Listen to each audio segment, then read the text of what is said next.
Gubernur Jakarta Pramono Anung mengecek kondisi satwa hingga fasilitas di kebun binatang Ragunan. Gubernur Jakarta Pramono Anung mengecek kondisi satwa di kebun binatang Ragunan. Salah satunya adalah harimau putih miliknya yang bernama Raja. Harimau ini adalah perpaduan antara Benggala dan Siberia. Tidak hanya itu, ia juga mengecek fasilitas yang ada di sana. Pramono pun meminta sejumlah fasilitas pengunjung diperbaiki. Salah satunya dengan menambah kantong parkir. Satu, dari mulai yang kecil-kecil urusan parkir. Masih banyak yang kemudian parkirnya kalau lagi rame masuk ke dalam dan itu sangat mengganggu. Maka saya meminta kepada kepala dinas yang menangani ini untuk segera dipersiapkan parkir bertingkat untuk mobil. Tadi kalau untuk motor kan sudah ada.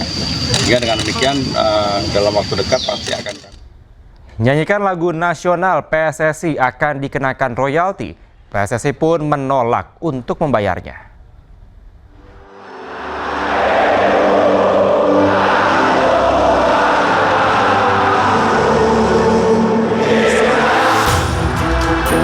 Persatuan Sepak Bola Seluruh Indonesia menolak tegas aturan pemberlakuan royalti terhadap lagu nasional yang diputar pada laga Timnas Indonesia. Sekretaris Jenderal PSSI Yunus Nusi menilai lagu Indonesia Raya dan Tanah Airku yang kerap diputar sebelum dan sesudah pertandingan Timnas Indonesia di stadion memiliki makna mendalam.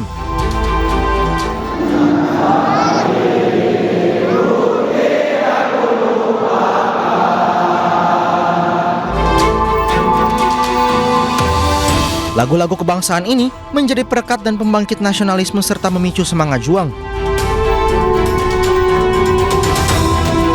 Yunus juga meyakini sang pencipta lagu ikhlas dan tidak berharap imbalan karena lagu-lagu perjuangan itu ditujukan untuk anak bangsa.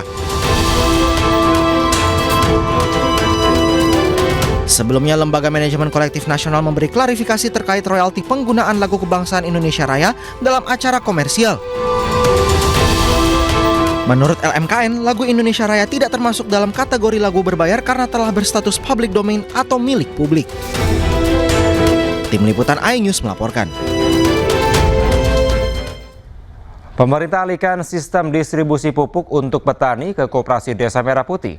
Wakil Menteri BUMN Kartika Wiroatmojo menyatakan, Koperasi Desa Merah Putih membantu petani untuk mendapatkan pupuk lebih cepat. Jadi sebenarnya dari awal tahun kita tuh baru merubah kelembagaan distribusi pupuk, Pak. Jadi itu termasuk tugas saya pertama kemarin waktu jadi Wamen. Jadi memang Pak Presiden ingin distribusi pupuk itu ditransformasi. Jadi dulu itu distribusi pupuk itu ada namanya D1, D2, D3, D4. Terus kemudian sebelum kita membagi itu ada SK Gubernur, SK Bupati. Jadi panjang prosesnya itu. Jadi kadang-kadang itu pupuk baru bisa dibagikan bulan Mei, bulan Juni. Dan disimpan di kepala desa kan? Udah lewat masa tanam gitu. Nah kemarin itu akhirnya kita rubah regulasinya. Januari 1 itu kita buktikan, Januari 1 kita udah bisa bagi. Nah itu ada dua isu. Pertama isu itu mengenai pendaftaran, itu namanya DRDKK. Nah itu kemarin tuh kita bangun sistem Gapoktan itu mendata ulang lagi dan langsung sistemnya online dengan pupuk Indonesia dengan Kementerian Pertanian. Jadi penerima subsidi pupuk yang eligible itu listnya Januari udah dapat. Dan tidak perlu lagi SK Gubernur, SK Bupati lagi, langsung otomatis. Oh jadi dipotong ya Pak ya itunya ya? Jadi langsung, jadi Gapoktan langsung ke Kementerian Pertanian langsung. Dan langsung diserahkan ke PT Pupuk Indonesia langsung. Yang kedua, distribusinya tadi, pupuk Indonesia tidak harus lagi melalui Permendaknya dirubah juga. Permendaknya tadi kan harus ada D1, D2. Jadi misalnya contoh nih, saya waktu itu pergi ke gudangnya di Sudarjo gitu ya. Itu sawahnya mungkin cuma beda 1 kilo, 2 kilo dari gudangnya pupuk. Tapi karena ada peraturan distributor 1, distributor 2 itu, dia muter dulu ke gudangnya distributor 1, gudang distributor 2, baru bisa masuk ke sana. Nah, sekarang dengan ada Kopdis ini otomatis menjadi titik serahnya distribusi pupuk subsidi. Titik serahnya kan pengecer. Oh mantep. Nah, jadi akan nambah 80.000 titik serah ini. Jadi akan ditambah outletnya. Jadi kalau darinya mungkin orang harus naik motor. Pemerintah akan mulai uji coba Payment ID. Namun pemerintah pastikan Payment ID tidak untuk memata-matai warga.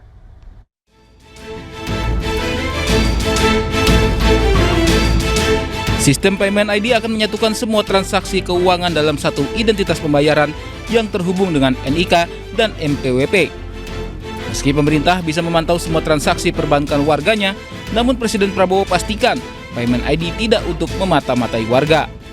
Jangan istilahnya itu kemudian memata-matai begitu kan. agak kurang pas, tetapi bahwa yang harus dilihat ini adalah semangatnya ya, segala sesuatu yang itu berkenaan dengan apalagi ada transaksi-transaksi, nah itulah yang kemudian harus bersama-sama kita monitor. Bahwa hasil monitornya itu peruntukannya untuk apa, itulah yang kemudian diatur, tentunya kan tidak sembarang. Payment ID terdiri dari kombinasi 9 huruf dan angka menggunakan kode unik berbasis NIK. Payment ID menggabungkan berbagai saluran pembayaran, seluruh transaksi bank, dompet elektronik, pinjol resmi, hingga pembayaran menggunakan kris akan terpantau oleh pemerintah. Tak hanya itu, nantinya lembaga keuangan bisa memantau penghasilan, pengeluaran, pinjaman, dan riwayat transaksi setiap penduduk Indonesia. Namun BI menjamin keamanan data penggunanya. Ketika pengguna meninggal dunia, Payment ID otomatis nonaktif. Tak hanya itu, akses ke Payment ID atas izin pemilik data. Payment ID dibuat untuk melacak transaksi mencurigakan, mulai dari penipuan maupun aktivitas lainnya. Payment ID juga bisa memastikan pemberian bansos tepat sasaran. Pemirsa, ada momen menarik saat Wapres Gibran mengantar undangan untuk Wakil Presiden ke-6 RI Tri Sutrisno. Ajudan Wapres Gibran ditegur lantaran Gibran dan rombongan membuka alas kaki saat masuk ke rumah.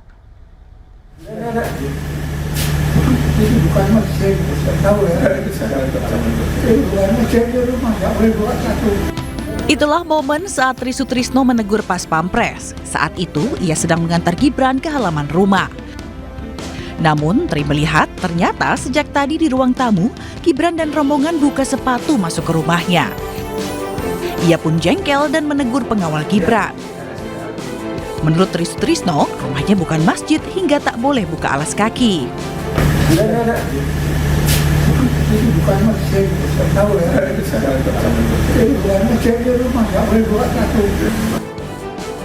Kunjungan Gibran ke rumah Tri Sutrisno untuk mengantar undangan peringatan HUT ke-80 RI. Gibran disambut langsung Tri Sutrisno dan istri serta anaknya. Selain karena perkara lepas alas kaki masuk ke rumah, banyak pihak menganggap pertemuan Gibran dan Tri Sutrisno ini menandakan desakan pemakzulan sudah selesai. Mengingat Tri Sutrisno salah satu yang menandatangani petisi itu. Jajaran karyawan Sekretaris Kabinet merayakan Hari Kemerdekaan ke-80 RI lebih awal. Seskap Teddy Indra Wijaya hadir langsung dalam peringatan HUT ke-80 RI. Pemirsa, informasi tadi sekaligus menutup Pemimpin Rakyat hari ini. Temukan informasi-informasi terbaru lainnya di www.inews.id. Saya Kevin Pakan dan kerabat kerja yang bertugas pamit undur diri. Pemimpin Rakyat, pemimpin beraksi, rakyat awasi. Sampai jumpa.